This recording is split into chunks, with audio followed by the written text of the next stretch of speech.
Okay, hello everyone, this is Tanya with TK Sewing Machine and Repair. It's been a while, but I'm still here. I'm still piddling with machines, and I just got this machine in to tune up for one of my clients, and she wanted a video on how to thread a Kenmore 95. So her mother bought this machine from me a couple of years ago, and so I'm going to do a video on how to thread this machine and how it sews. So I've already got it going really well, and it's making beautiful stitches. So we're just going to demonstrate the stitches here. So these machines are loud because they have they run with a rubber wheel. They don't run with a belt, and so you have a friction system to move the hand wheel, which in turn moves the needle. But these machines are amazing because they make a beautiful stitch. And if you're going to be working on things like denim and quilting and stuff like that, this is the way to go.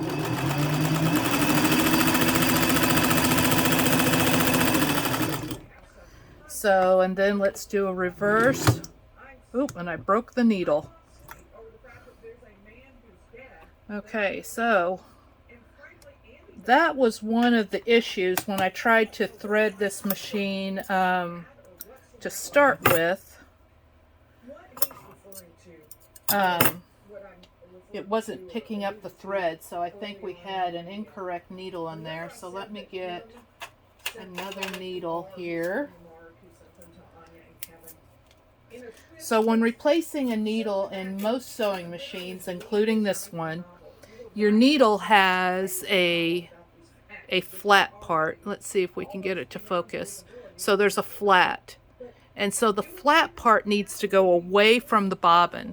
So your bobbin's right here, so you want it to be facing the inside of the machine, and then you slip it up into here, and let's get that needle in. Is it straight? Yes. Push it all the way up and then clamp it down. And I'm going to check. Okay, I'm gonna, and so the needle position on this machine is also controlled by the screws here on the side. Okay, that's weird.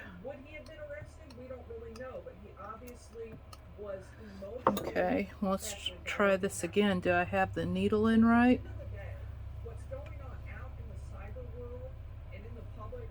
Okay, flat side.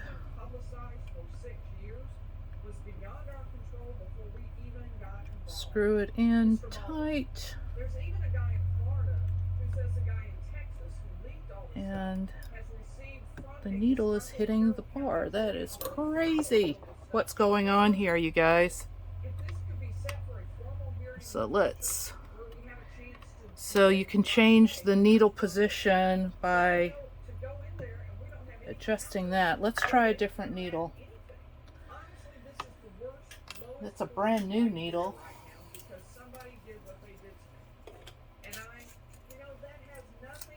See, this is for an overlock machine. Again, you can really tell from the way the quilt responds what direction she's headed. You can already tell. Well, those are ball points. I don't want to use a ballpoint needle in it. You can often do this in a hearing. From the way the judge responds from the things that are being said, you know what direction the judge is heading, how the judge is open up a brand new old package of needles. Any idea what's about to hit them, but something is about to slam into them, and I think they're going to be surprised by that. But they can already tell. Get the flat side over. She is now about to explain why this hearing is taking place at all.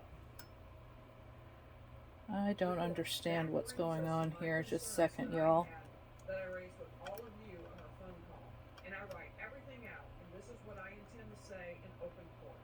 I have concerns regarding the defense team and the totality of the circumstances surrounding your representation of Mr. Allen. Candidly, my concerns began at our hearing on November 22nd of last year. Mr. McClellan filed a motion for gag order, and we were in chambers, and you assured me, gentlemen, we don't want the media in our lives. We will not try this case in the media. And less than 2 weeks later, you issued an undated press release that contained an awful lot of information that would not normally be revealed. I don't know. I think you knew or should have known those were potentially violative of Rule 3.6 of the Rules of Professional Responsibility. But it is that press release that prompted me to issue the order December 2nd, granting the gag order until further hearing. 18th of this year, you filed. There we go. All right, let's try it again. Good Lord. See, even if you work on sewing machines, sometimes you have problems. So let's thread it up and make sure we can make a stitch. This is an ongoing pattern of behavior. This is what it sounds to me. A little bit of spit. Here's what happened based on what I hear the judge saying, that the prosecution came in and wanted a gag order. The defense said, well, there's really no need. We don't want to try this case in the media. And then issued a press release after the judge had not. All right, so let's see if she makes a stitch. I don't know if she had intended to and just hadn't done it yet, or if she bought the defense argument and decided, okay, I'm not going to issue a gag order. There's no need for one. But she I have a feeling. She felt like if she followed up with a gag order, well, by then it was late.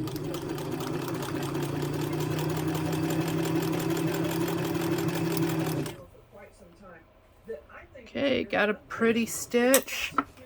Oh, dropped my screwdriver, doggone it. And it went into the pit. Usually when I work on machines, I wear an apron that has pockets that I made all across the bottom of it so I can catch stuff.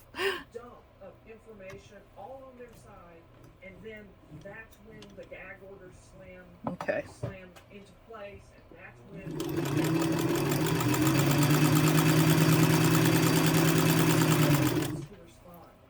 All right, we still have a good stitch. Let's try reverse again.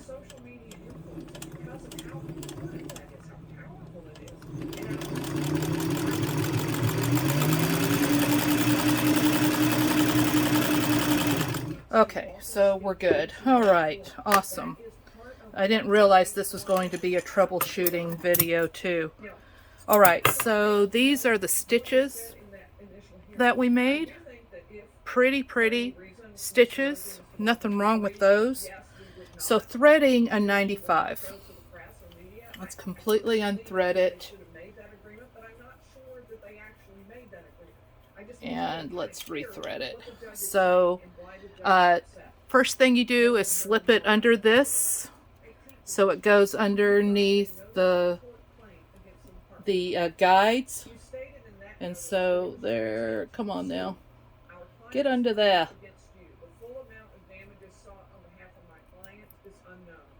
So with threading a sewing machine, all of the loops matter. So when threading the bobbin tension or the thread tension, you slip it under here and listen.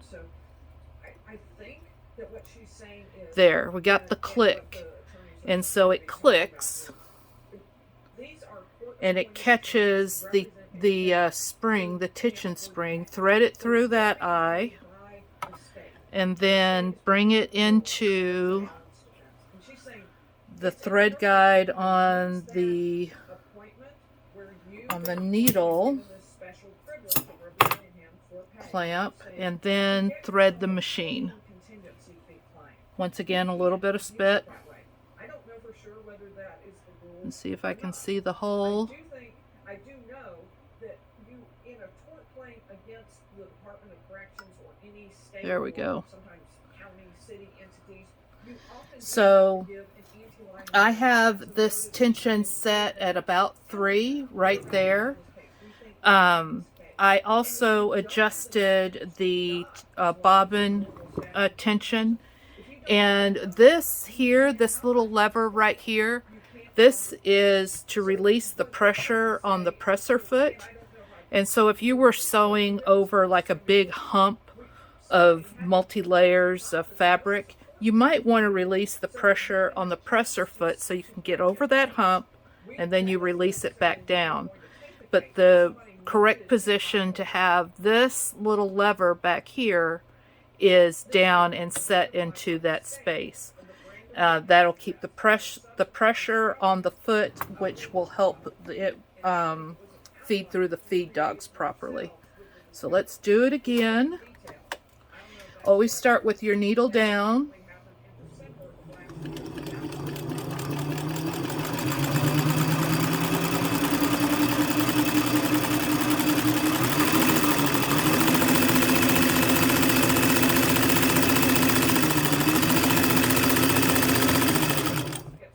And go in reverse.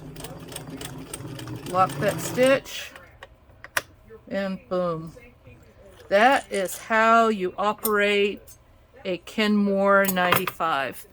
Great stitches, front and back, wonderful machines. If you get a chance to get one of these, I would grab it.